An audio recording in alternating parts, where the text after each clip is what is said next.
Right, let us start.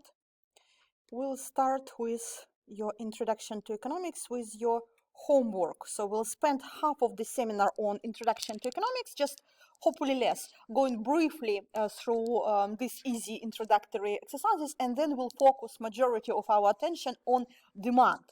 So first question asks you about which concept is microeconomic and which one is macro. As you should have learned from your lecture, macroeconomics is mainly concerned with studying an individual economic agent.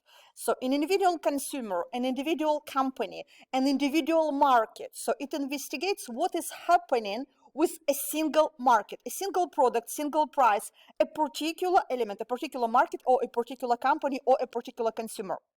Macroeconomics understands or tries to analyze the economy overall, as a whole. So how much is produced in all markets? How much is consumed by all consumers? What is the price level in all markets, the general aggregated price level, rather than a single price? So it's more concerned with the performance of the economy overall. And first question asks you about which specific concept is micro and which one is macro. So let's go through these answers. Let me just make this larger. These are relatively simple questions, so I don't want to spend too much time on this. So first question, level of consumer spending. It's a macroeconomic concept because it analyzes overall consumer expenditure for the whole country. So at the national economy level, that's why it's a macro. Next, subsidies paid to farmers growing apples. Here it's a microeconomic concept. In spite of the fact that we mentioned farmers, it's a plural, we are not talking about the national economy overall. We talk about specific market, apples, farmers growing apples, so growing a specific individual agricultural product. So subsidies which are paid to them will affect their cost of production, will affect supply and prices and equilibrium quantities sold. It's a microeconomic concept. Level of UK exports. It's a macro concept because we talk about the British economy, how much we export as a country, how much we sell to foreigners overall as a country. That's why it's a macro. Price of DVDs is a micro concept because we talk about an individual product, a single market, single product, single price for an individual item, micro. Rate of unemployment, it's a macro concept. It's one of the probably easiest to understand macroeconomic concepts because it analyzes the labor market overall for the whole economy at a national level. So unemployment is a macroeconomic concept. Next one, it's interesting. Average national wage paid to textile workers. Strictly speaking, can be both because, first of all, we focus on a single industry, textile workers. So we talk about price of labor in this particular market. But on another hand, we talk about average national wage. So we can consider this on a country level as well, depending on the context, depending on how we analyze it, can be both micro and macro. Next, total amount spent by UK consumers on clothing and footwear.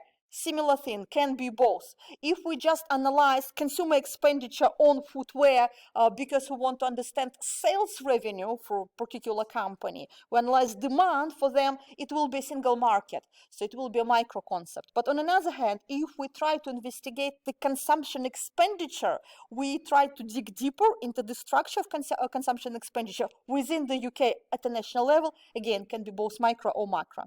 Amount saved last year by UK households, it's a macro concept. Savings, savings rate, how savings affect economic growth and so on is a macroeconomic concept. You will study this next year in spring term in macro.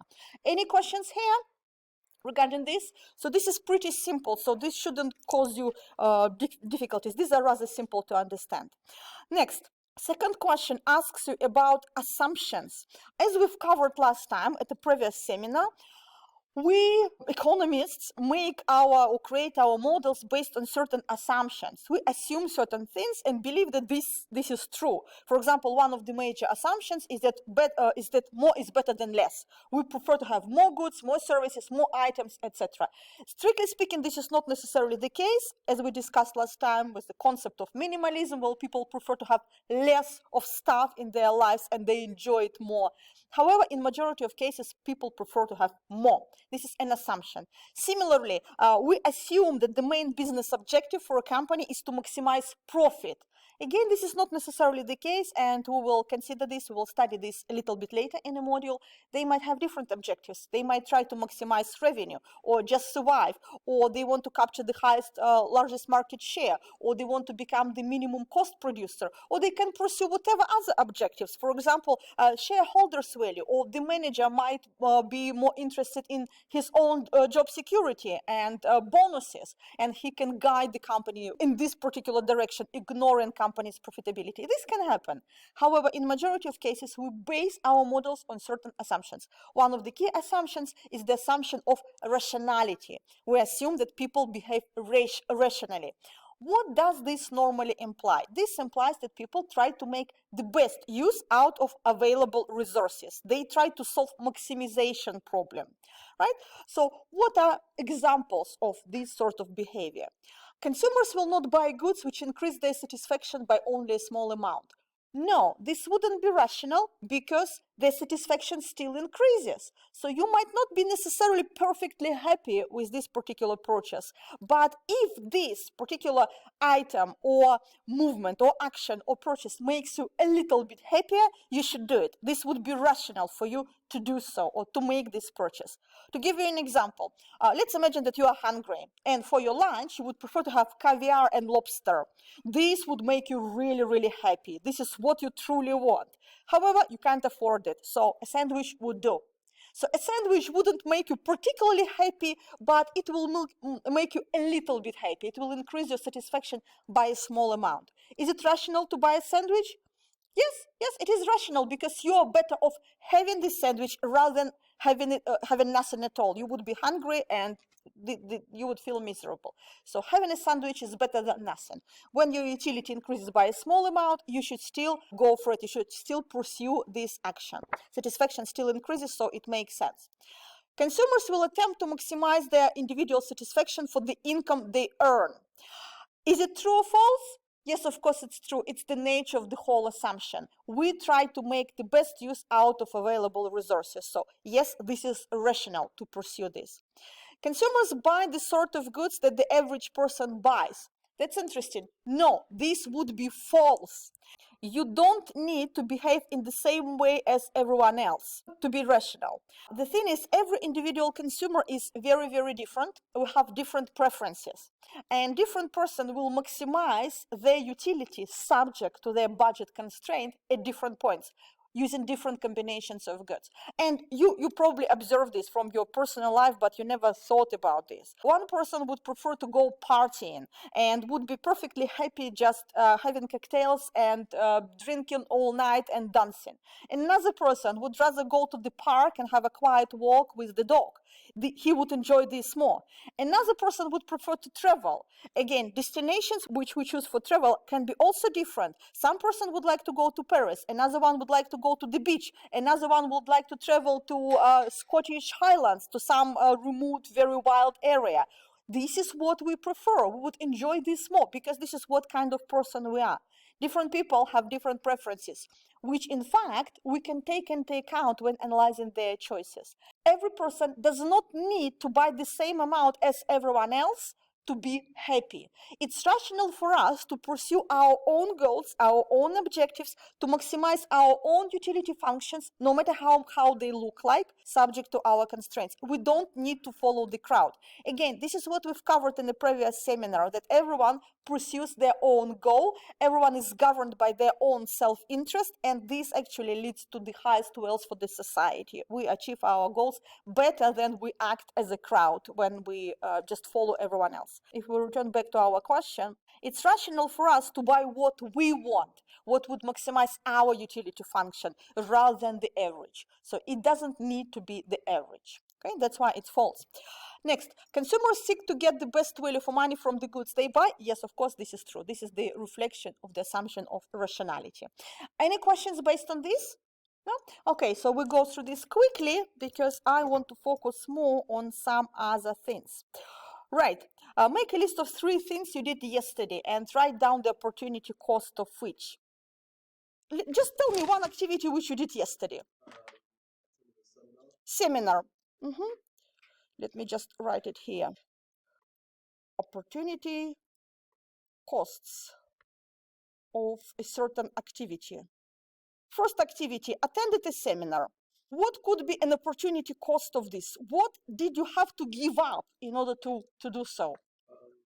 Time in a seminar. What could you do differently? If you went on a seminar, what would you do? Where would you be? Watch TV. Yeah. Could watch TV for 2 hours. Your utility would increase because this would increase your satisfaction. Maybe it was your favorite football match or Formula One, whatever, or I don't know, a certain show. You would enjoy it. Your satisfaction would increase, and you sacrifice this in order to go to the seminar. What else could you do during this time? Study something else. Basically, this is quite important for students because you're studying 3 modules, and sometimes you will have exams scheduled on the same day. Some of your submissions will fall on Friday, and you need to prepare for all 3, and you only have 24 hours per day. So you need to decide what to do: to prepare a presentation, to write an essay, attend a lecture, which will help you to do better in exam, or do something else, right? You would need to spread your time somehow. Again, trying to get the best marks in all of these modules. It's economics. This is what economics studies. So you could have studied something else. What else could you have done? Yeah, spend time with friends, and you've sacrificed all of this in order to go to a seminar. These are opportunity costs of this particular seminar, even ignoring the actual tuition fees. Let's imagine this was a seminar with a private tutor, and you paid, let's say, £20 for this. So I'm not even talking about the monetary costs. It's all of these aspects which you've sacrificed. Okay, what have you done yesterday? One of the activities. Went out. Went out with friends or on your own. Okay, what is the actual costs of this? Maybe you went to a club or a cafe or a cinema, you spent some money on this, but again, we are not talking about this. What could you do differently, or how would you spend this money otherwise? What did you have to give up? Learning time? Yeah, learning time. So instead of spending an evening studying or watching lectures, you decided that this will bring you more enjoyment. What else you could do? What else have you sacrificed? Sleeping, yes, important, yes, sleeping. If you spend a night out, you usually sacrifice sleeping, yes. What else? It's okay, that's fine. So sleeping and learning time is the sacrifices you've made in order to go out. Latecomers, could you please make sure that you put your masks on? We need to keep the masks. So if you don't have your mask with you today, please make sure that you bring it next time. If you have it with you, put it on. Because we did have a COVID case in one of our seminars in my previous group. So I don't want you to fall ill. Please make sure that you carry it with you. And keep it on. Here are a few more examples of various activities which you could have done and their opportunity costs. So opportunity cost is what you sacrifice in order to pursue your choice, in order to do what you've chosen. And here I'm not talking about monetary costs. It's opportunity cost. These are different costs, and we'll have a separate lecture on this when we'll try to separate or differentiate accounting costs, economic costs, opportunity costs, because these can lead to different business decisions. And based on this, we will actually study why it makes sense for a company to work in an industry where they make zero profit, when they just break even, when they don't make any economic profit at all, why it is beneficial, why it's a good point to be in. What's the logic, and the reason for this will be based on opportunity cost. So we'll cover this later. Okay, now let's have a look at this. Again, we are considering opportunity costs of different options. In this particular market, in this example, we can produce different combinations of goods and services. We have certain amount of labor hours in our economy, and we can work in a manufacturing, or in a factory, in producing, for example, bread or sandwiches or coffee, or instead we can work in services by doing haircuts or massages or something like this, beauty treatments, right? So we can allocate all our resources on producing services or goods only, or we can produce different combinations of this, right? And now we are asked to draw the production possibility curve for this economy. What exactly production possibility curve is, or sometimes we call it PPF curve, production possibility frontier. Production possibility curve shows all possible combinations of two types of goods which can be produced. So along horizontal and vertical axis, we will have our goods and services or other combinations, for example, sandwiches and coffee or butter and guns or whatever, right? We produce different combinations, and production possibility curve will show the maximum which we can produce. As I explained in the lecture, it would look like this. We can put some goods along vertical axis, good one, let's say again, coffee, maybe. And we can produce some other goods, put some other goods along horizontal axis, let's say cars. Our economy can produce coffee or cars or both, right? If we focus all our attention on producing coffee only and nothing else, we will be able to produce, let's say, I don't know, 100 coffees per day. Yeah? If all our labor force, all our capital, all our equipment, all our efforts are just spent on producing coffee, maximum we can do is 100 kilos or tons or whatever. At the same time, if we only allocate our resources on producing cars, we will be able to produce, let's say, 8 cars per day or per whatever, right? Or we can produce some combinations. For example, we can produce 80 cups of coffee and, let's say, 3 cars some point, or we can produce 25 cups of coffee and 6 cars, etc. And there might be different combinations. And if we draw a line through all these possible combinations, this will be our production possibility frontier, production possibility curve, how much we can produce. What is important about this curve is that every point inside this area, in the shaded area, is achievable. This is what we can do. However, any point inside implies that we are not using our resources effectively. For example, point A. It means that we could have produced more. We could have increased production of coffee or cars or both using available resources. There is some slack in the economy, some unemployment, some idle machinery, etc. We could be producing more. Any point on the PPF curve implies that we are using our resources to the max. We produce the maximum possible amount in the most efficient way. Any point outside PPF curve implies that this point is not achievable, point B. We can't make as much. We just don't have enough capacity. We don't have enough labor. We don't have enough capital equipment. Point B wouldn't be achievable. That's why it's production possibility frontier, because it shows our maximum. We cannot go beyond this, right? And this is the theory. This was covered in the lecture, and you are asked to draw this curve for this particular scenario. So you are given different combinations of two products. In this case, these are goods and services. So I've plotted goods along the vertical axis and services along horizontal axis. Let me just write it down here that these are services. And we just need to plot this. And of course, it's not difficult. For example, this point is that one. So goods, 100 goods and 0 services. It will be that point. If we don't produce any goods and only produce services, we'll be able to make 150 and so on, and different combinations of this. Got this? Any questions at this stage? Okay, and of course, feasible combinations are what is located inside or within the blue shaded area. Next question asks you, is it possible for this country to produce certain combinations? So let's just go one by one. 50 units of services and 80 units of goods. How do we answer this question? Just locate this point on the graph. In this case, it will be point A. So 50 units of services. So we are here. And 80 units of goods. So we are at point A. Is it achievable? Yes, it is on our production possibility frontier. It is possible. Can we produce 90 units of services and 70 units of goods? This would be point B, right? So if we plot it, it will be point B. No, we cannot produce it because it's outside of our possibilities. We don't have enough facilities to do so. So it's not achievable. In order to achieve this point B, in order to get there, we would need to experience some form of economic growth. What is economic growth? Economic growth shows an expansion in our production capabilities. We can produce more. Our economy is growing. We are making more, right?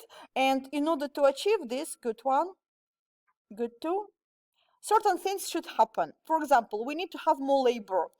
Maybe because of immigration, we attract highly skilled workers to our country, and as a result, they can contribute to our economy. Or through education and training, through improving our human capital. When we have the same amount of population, the same amount of labor force, but they can produce more because they're more skilled.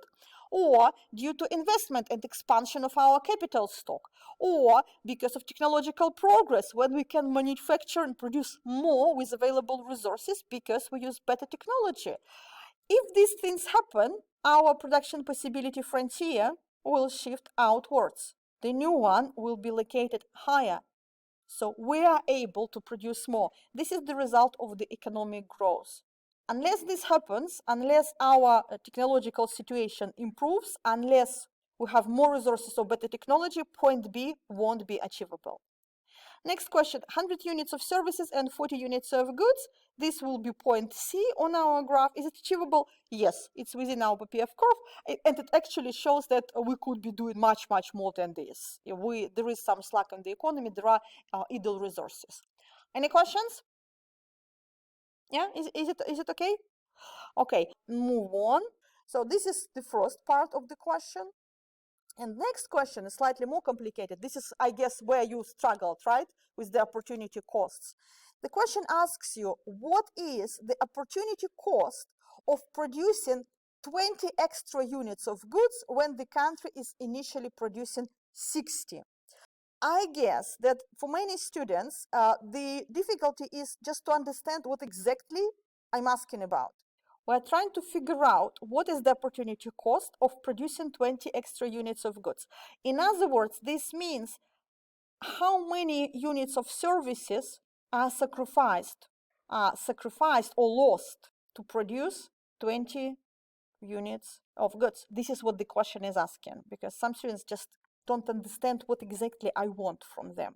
The question tells you that originally initial quantity is 60 units, quantity of goods. In other words, initially we are located here at this particular point. Let's call it point X, And we actually want to move to some point Y and increase quantity of goods from 60 to 80. Let me just increase it for you. So we want 20 more, plus 20 more units. We want to move from 60, where we are at the moment, to 80. In other words, we need to move to this point A, right? This is what we want. We want to increase the production of goods from 60 to 80. How many services do we need to sacrifice for this? How big will be the drop in production of services? Previously, we produced 90 units of services at point X. Now, we will be producing 50 only. In other words, we suffer from a drop of 40 units. That's what we've lost. In order to move from point X to point A, we've lost 40 units of services for the sake of generating additional 20 units of goods. That is why the opportunity costs is equal to 40 units of services. And this is what your answer actually tells you. Since the resources of the economy are limited, we need to switch between production of goods and services. To produce more goods, we need to reduce the production of services. And in this particular case, we are losing 40 units of services which are not produced to have these 20 units of goods. Got this? This is how exactly you calculate it based on a graph. Or you can look at the actual table if you prefer, if it's more convenient. So originally we are located at this blue point. We produce 60 goods and we want to jump onto the green area, onto the green point, 80. And in order for this to happen, we need to sacrifice some services from 90 to 50. It's a drop by 40 units. Hence, 40 units is the answer here. What you need to know is that opportunity costs are different at different points on the PPF curve. Opportunity costs are reflected in the slope of the PPF curve. By the way, slopes of curves are meaningful for economists, and we do focus on the slopes quite a lot.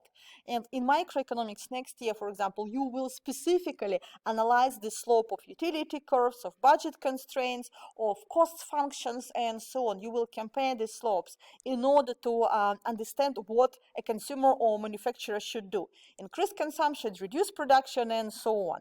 Slopes are important for economists. And actually, the slope of PPF curve reflects opportunity costs. The slope is different. It starts rather flat here when there are lots of goods, and then it becomes steeper as we move towards horizontal axis. And because of this, opportunity costs are also different. For example, next question asks you, what is the opportunity cost of producing same 20 extra units of goods when initially we are producing 20 rather than 60? Have a look. The country is initially producing 20 units of goods. What will be the opportunity cost then? Let's just plot the graph again, and let's look at the table first. So if we are originally located here, and we want to increase the production of goods by 20 to be here, right? So for 20 extra units of goods, we need to reduce consumption of services. By how much? It's very simple. We used to produce 140. Now we are moving to 120. We are losing 20 units, right?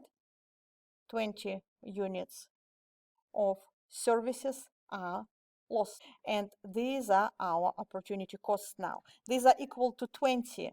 Opportunity cost is equal to 20, not 40 as before. They are different. The PPF curve is the same. However, you see, it used to be 40, now it's 20. But because we start at a different point, the shape of the curve will be different. The slope of the curve will be different. Now we'll be moving from point, let's call it point Z here, where we're producing 20, towards point Y, for example, this one. Slope will be different. We get 20 more here, and for this to happen, we are losing 20 here along horizontal axis. Slope is different. We start at a different point, and as a result, we'll have different shape and different opportunity costs. Any questions? Okay, next. New PPF curve. Next question asks you, what will happen to the PPF curve if we experience technological progress? Specifically, we experience higher production of both goods and services, however, by a different amount. Fourfold increase in goods and double the amount of services. So how will it work? These are our goods, these are our services. Previously, we used to produce this much. So the maximum amount of goods which we had was 100 here, and the maximum amount of services which we could produce was 150. And this was our original PPF curve. It wasn't smooth, it was rather kinked, but never mind. This is what we've had. Now we experience a fourfold increase in the output.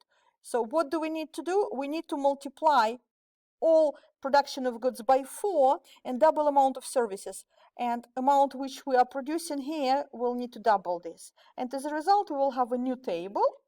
So this is what we experience. So this is the same times 4. This is the same times 4. So all goods are multiplied by 4. And similarly, all services, if we take services here, are multiplied by 2. We produce twice as much. Double here and fourfold here. And this will, of course, affect our production possibility curve. Now we can produce 4 times as many goods, 400 rather than 100, and we can produce 300 services. And again, this will be our new production possibility frontier. This is what I've explained already. This is the result of technological progress and economic growth. We can produce more. It doesn't have to be parallel. It doesn't have to be uniform. Technological progress can affect a specific industry only. For example, we can increase our capacity to produce car batteries or smartphones. Or we've invented a new fertilizer which allows us to grow more cucumbers.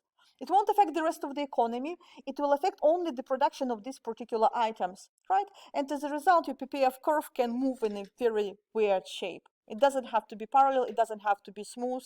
It can actually pivot when the production of only one item will increase. But nevertheless, there will be expansion in our capabilities. We can now achieve more. And of course, this will also affect opportunity costs because the shape of PPF curve has changed.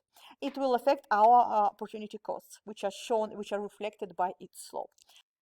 And the final question asks us how this technological progress, which shifted PPF curve, affected the opportunity cost of goods as production increased from one level to the next. In other words, as we move, for example, from 0 to 20 units of goods, from one production level to the next, how much do we sacrifice? How many units of services? Previously, we used to sacrifice 10 units. Now, in order to achieve the same shift from one production level to the next, we need to sacrifice 20 units of services. When we moved from second production level from 20 units to the next, we've had to sacrifice a different amount, as we've learned previously. Here, we've had to lose 20 units of services. Now, after the technological progress, which changed our production capabilities, we need to lose 40. And so on. If we compare production levels or these jumps from one level to another, we will see that we need to sacrifice different amounts. Minus 30 units here before technological progress took place and 60 units here and so on. And if you compare these differences, if you will compare these numbers, you will see that now after our technological progress we are sacrificing twice as many units of services. In other words, our opportunity costs will now double. Doubles is the correct answer. New opportunity costs are twice as big compared to what we used to have in the past. In question 6, you are asked to analyze the differences in PPF curve in two countries. Here, both economies produce again two types of goods: public sector goods, health, education, and so on, and private sector goods, consumption goods. And in these two countries, we experience different situations. In country A, if we want to experience an increase in production of public goods, we need to suffer from a reduction in production of other goods and services, in consumption goods. Well, this is not the case in country B, because here, if we increase expenditure in public sector, this will result in the production of more consumer goods. So the question asks why this is possible, how can this be the case? And generally the answer here is the starting point, the actual location within PPF diagram. Country A, as we are told, has full employment of its resources, which implies that in country A we are located initially on a PPF curve. On the other hand, country B is suffering from economic recession. What does recession imply? Recession means that we are producing below the normal. We produce below our potential. In other words, we're located within PPF curve. We are underproducing compared to what we could. We are in recession. Some resources are idle. Some businesses are not working. Some people are unemployed and not contributing to the economy. That is why in country A, which is located on PPF curve, if we want to increase the production of public sector goods, we need to move along PPF curve. And this increase will require sacrifices, reduction in the production of private sector products. On the other hand, in country B, because we're located inside PPF curve, we can use our idle resources in order to move towards our PPF curve without any sacrifices. We can experience an increase in the production of both types of goods. Here there is a verbal explanation in your answers on Moodle, but basically the diagrams are rather self-explanatory. Any questions here? Is everything clear? Are you comfortable with everything? Yeah? Okay, in this case, let's make a very quick break, literally a few minutes, and then we will start with demand, with our next topic on demand.